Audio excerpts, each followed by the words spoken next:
Assalamualaikum warahmatullahi wabarakatuh. Salam sejahtera untuk kita semua. Bapak dan Ibu yang saya hormati, izinkan saya memulai dengan sebuah refleksi sederhana. Setiap anak yang lahir ke dunia adalah anugerah Allah yang luar biasa.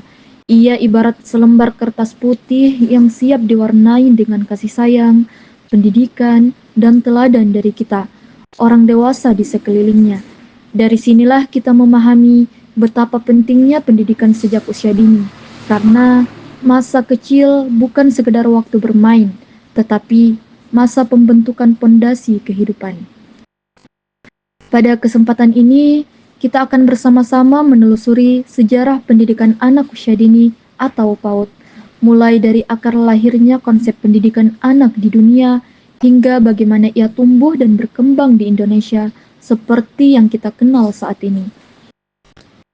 Melalui pembahasan ini, kita akan melihat bahwa PAUD bukan sekedar tempat anak belajar huruf dan angka, tetapi tempat mereka belajar mengenal diri, berinteraksi dengan lingkungan, menumbuhkan rasa percaya diri, dan membangun nilai-nilai karakter yang menjadi dasar dalam kehidupannya kelak. Tujuan dari video ini adalah agar kita semua memahami makna mendalam dari PAUD, mengenali sejarah dan para tokoh yang berjasa dalam perkembangannya, serta melihat bagaimana tantangan dan peluang PAUD di masa kini dapat kita sikapi dengan bijak. Karena sejatinya, masa depan bangsa kita tidak dibangun dari gedung-gedung tinggi atau teknologi canggih semata, tetapi dari anak-anak kecil yang tumbuh bahagia, beriman, dan berkarakter kuat, anak-anak yang dididik dengan cinta sejak usia dini. Makna dasar pendidikan anak usia dini. Secara resmi, PAUD atau pendidikan anak usia dini didefinisikan dalam Undang-Undang Nomor 20 Tahun 2003 tentang Sistem Pendidikan Nasional, tepatnya pada pasal 28 ayat 1 yang berbunyi, pendidikan anak usia dini adalah suatu upaya pembinaan yang ditujukan kepada anak sejak lahir sampai dengan usia 6 tahun, yang dilakukan melalui pemberian rangsangan pendidikan untuk membantu pertumbuhan dan perkembangan jasmani serta rohani, agar anak memiliki kesiapan dalam memasuki pendidikan lebih lanjut.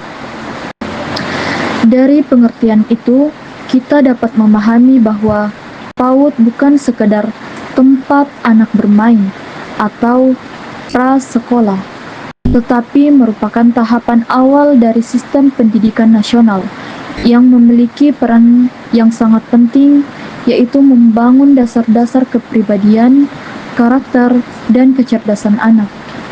PAUD mempersiapkan anak bukan hanya untuk masuk sekolah dasar, tetapi untuk hidup, untuk mengenal diri, orang lain, dan lingkungannya secara utuh. Masa emas, Golden Age. Anak usia dini sering disebut pendidikan anak usia dini memiliki tujuan yang sangat luas dan mendalam, bukan hanya menyiapkan anak bisa membaca, menulis, dan berhitung, tetapi menyiapkan anak agar siap hidup dengan seimbang, secara spiritual, sosial, emosional, dan intelektual. Ada 4 pilar utama tujuan PAUD yang saling berhubungan. Pembentukan kepribadian dan karakter PAUD berfungsi menanamkan nilai-nilai dasar seperti kejujuran, disiplin, tanggung jawab, rasa hormat, empati, dan kemandirian.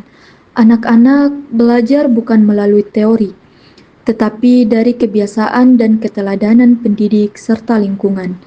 Pengembangan aspek kognitif dan bahasa anak diajak berpikir kritis, bertanya, dan berimajinasi melalui bermain dan eksplorasi. Bahasa berkembang pesat ketika anak diberi kesempatan untuk berbicara, mendengar cerita, dan berinteraksi. Pengembangan fisik dan motorik aktivitas di PAUD membantu melatih motorik halus dan kasar anak, dari menggambar, menari, hingga bermain peran. Semua menstimulasi otak sekaligus koordinasi tubuh. Penanaman nilai spiritual dan sosial anak belajar mengenal Tuhan, menghargai ciptaannya, berbagi dengan teman, dan memahami aturan sosial dalam kehidupan sehari-hari. Nilai keimanan dan budi pekerti menjadi pondasi utama karakter bangsa. Dalam dunia PAUD, bermain bukan sekedar hiburan. Bermain adalah cara anak belajar. Melalui bermain, anak mengenal konsep matematika, memahami peran sosial, mengembangkan bahasa, bahkan belajar mengendalikan emosi. Contohnya, ketika anak bermain peran menjadi dokter dan pasien. Mereka belajar komunikasi, empati, tanggung jawab, serta kepercayaan diri. Ketika anak membangun balok, ia belajar sains, geometri, dan logika tanpa mereka merasa sedang belajar. Dengan kata lain, PAUD yang baik bukan yang paling cepat mengajarkan membaca, menulis, berhitung, tetapi yang mampu menumbuhkan rasa ingin tahu dan kegembiraan belajar pada anak. Karena dari rasa ingin tahu itulah kecerdasan sejati akan tumbuh. Sejarah PAUD sesungguhnya adalah sejarah kemanusiaan. Ia lahir dari kesadaran bahwa setiap anak memiliki hak untuk tumbuh, bermain, dan belajar sesuai dengan tahap perkembangannya. Kesadaran ini tidak muncul seketika, tetapi melalui perjalanan panjang pemikiran, perjuangan, dan perubahan sosial di berbagai belahan dunia. Pada awalnya, pendidikan anak tidak dianggap penting. Selama berabad-abad, masyarakat di berbagai negara beranggapan bahwa anak-anak hanyalah orang dewasa kecil yang belum berguna dan harus dididik secara keras agar disiplin. Pada abad ke-17 dan 18, pandangan ini mulai berubah berkat pemikiran para filsuf pendidikan. Perjalanan penting berikutnya terjadi pada abad ke-19 melalui tokoh bernama Friedrich Froebel dari Jerman. Pada tahun 1782 sampai 1852, Froebel dianggap sebagai bapak pendidikan anak usia dini karena ia mendirikan lembaga pendidikan pertama yang khusus untuk anak usia dini, yang diberi nama Kindergarten, artinya taman kanak-kanak. Tokoh besar berikutnya adalah Maria Montessori pada tahun 1870 sampai 1952, seorang dokter dan pendidik asal Italia. Montessori menekankan bahwa setiap anak memiliki kemampuan alami untuk belajar secara mandiri jika diberi kesempatan dan lingkungan yang tepat. Ia memperkenalkan metode Montessori yang hingga kini masih digunakan di banyak lembaga PAUD di dunia. Selain Froebel dan Montessori, banyak tokoh lain yang berperan besar dalam memperkaya konsep PAUD di dunia. Memasuki abad ke-20, kesadaran tentang pentingnya pendidikan anak usia dini semakin meningkat di berbagai negara. Setelah Perang Dunia Kedua, dunia menyadari bahwa pembangunan bangsa tidak hanya bergantung pada ekonomi dan teknologi, tetapi juga pada kualitas sumber daya manusia yang dimulai sejak usia dini. Memasuki abad ke-21, pendidikan anak usia dini menjadi fokus global. PAUD tidak lagi dipandang sebagai tempat menunggu masuk sekolah dasar, melainkan fondasi utama sistem pendidikan berkelanjutan. Sebelum istilah PAUD dikenal secara formal, sesungguhnya pendidikan anak usia dini sudah hidup dan tumbuh di tengah masyarakat Indonesia sejak zaman dahulu. Pada masa tradisional, masyarakat Nusantara telah memiliki sistem pendidikan berbasis keluarga dan komunitas. Awal lembaga formal memasuki masa kolonial Belanda pada abad ke-19. Pendidikan anak mulai dikenal dalam bentuk lembaga formal. Pada saat itu, Belanda mendirikan lembaga pendidikan bagi anak-anak bangsa Eropa dan kalangan bangsawan pribumi, yang disebut Froebel School, terinspirasi dari konsep kindergarten milik Friedrich Froebel di Jerman. Namun, Lembaga tersebut tidak diperuntukkan bagi anak-anak pribumi secara umum. Pendidikan masih bersifat elitis dan diskriminatif. Meski demikian, dari sinilah embrio lembaga pendidikan anak usia dini mulai masuk dan dikenal di Nusantara. Sementara itu, masyarakat lokal juga mulai membangun lembaga-lembaga pendidikan berbasis agama, seperti madrasah dan pesantren anak yang mengajarkan nilai-nilai moral dan dasar keagamaan sejak usia kecil.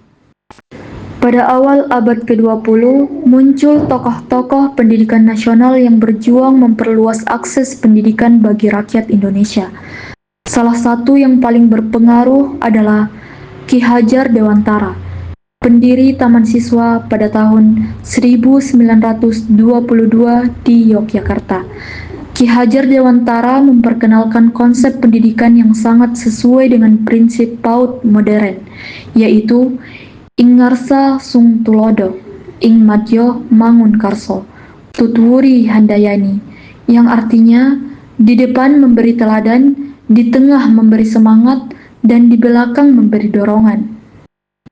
Dalam sistem taman siswa, anak-anak kecil dididik dengan pendekatan yang penuh kasih, menghargai kebebasan, dan sesuai dengan kodrat alam serta perkembangan anak.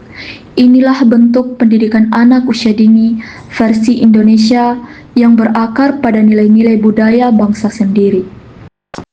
Setelah Indonesia merdeka tahun 1945, perhatian terhadap pendidikan anak usia dini mulai tumbuh dalam kebijakan nasional. Pada masa ini, istilah yang dikenal bukan PAUD, melainkan Taman Kanak-Kanak, yaitu TK. Pemerintah mulai mengatur penyelenggaraan TK sebagai lembaga pendidikan prasekolah yang berfungsi menyiapkan anak masuk sekolah dasar. Saat ini, pendidikan anak usia dini di Indonesia terus berkembang dengan pendekatan holistik integratif yang mencakup 5 aspek utama: pendidikan dan pengasuhan, kesehatan dan gizi, perlindungan dan kesejahteraan anak, pembinaan nilai agama dan moral, partisipasi orang tua dan masyarakat, dan pemerintah juga mendorong program Satu Desa Satu PAUD, serta memperluas akses PAUD di daerah terpencil melalui PAUD berbasis masyarakat. Selanjutnya, mari kita mengenal tokoh-tokoh dunia yang menjadi pelopor lahirnya pendidikan anak usia dini modern. Setelah mengenal tokoh-tokoh dunia, mari kita mengenal tokoh-tokoh bangsa Indonesia yang berperan besar dalam melahirkan dan mengembangkan pendidikan anak usia dini di tanah air. Setelah kita bersama menelusuri perjalanan panjang pendidikan anak usia dini dari pengertian, sejarah dunia dan Indonesia, dan tokoh-tokohnya hingga perkembangannya di masa kini. Kini tibalah saatnya kita menutup pembahasan ini dengan sebuah refleksi dan kesimpulan. PAUD adalah fondasi pembangunan manusia Indonesia. Dari sinilah karakter, nilai, dan potensi anak mulai dibentuk.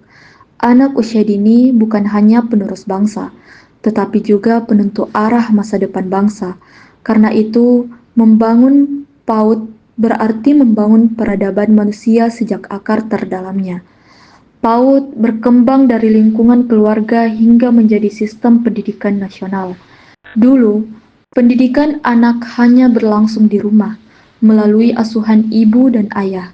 Namun kini, berkat kesadaran dan perjuangan banyak pihak, PAUD telah menjadi bagian penting dalam sistem pendidikan Indonesia yang diatur oleh undang-undang dan didukung berbagai lembaga profesional. Perjalanan ini membuktikan bahwa pendidikan anak usia dini bukan sekedar pilihan, tetapi kebutuhan bangsa. Ayah dan bunda, mendidik anak usia dini bukan sekedar pekerjaan, ia adalah panggilan hati. Setiap guru PAUD yang mengajar dengan sabar, setiap orang tua yang membimbing dengan kasih, sejatinya sedang menanam pohon kehidupan. Pohon itu mungkin tumbuh perlahan, Tidak terlihat hasilnya hari ini, tapi suatu saat nanti ia akan berdiri tegak, menjadi tempat bernaung bagi banyak orang. Dalam konteks inilah, kolaborasi menjadi kata kunci. Guru tidak bisa bekerja sendiri, orang tua adalah pendidik pertama dan utama. Masyarakat adalah ekosistem tempat anak belajar tentang kehidupan. Jika ketiganya bersatu, guru yang penuh dedikasi, orang tua yang peduli, dan masyarakat yang mendukung, maka tumbuhlah generasi Indonesia yang berkarakter kuat dan berdaya saing global. Ayah dan bunda, marilah kita jaga semangat ini bersama. Kita mungkin tidak bisa mengubah dunia dalam sehari, tetapi setiap hari kita bisa mengubah dunia seorang anak dengan senyum, dengan perhatian, dengan cinta. Teruslah berjuang dengan ketulusan, karena di tangan para guru dan orang tua yang berjiwa besar, masa depan bangsa ini sedang disiapkan. Dan ketika suatu hari nanti, anak-anak itu tumbuh menjadi generasi yang cerdas, berakhlak, dan penuh kasih, maka kita akan menyadari bahwa semua kerja keras kita hari ini tidak pernah sia-sia. Wassalamualaikum warahmatullahi wabarakatuh.